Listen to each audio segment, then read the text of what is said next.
A Rochester neighborhood is picking up the pieces today after more than a dozen cars were damaged. This is off Monroe Avenue overnight. It comes days after similar scenes over in the Park and East Avenue neighborhoods where dozens more were hit.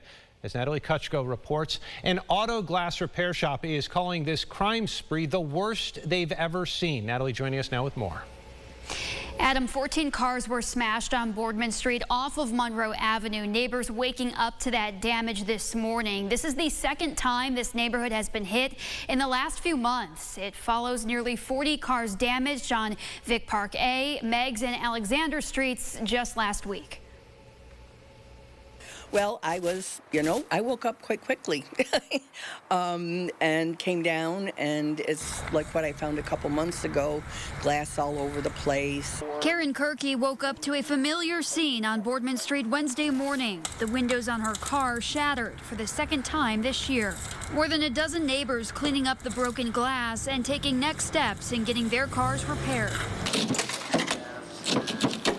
At Mr. Glass on East Main Street, the phones have been ringing off the hook.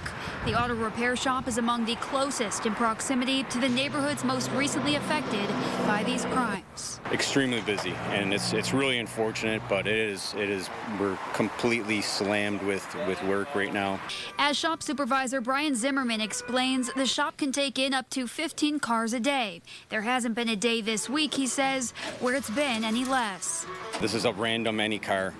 Dodges, Chevys, Fords, windshields, door glasses. We haven't had any back windows come in, but I've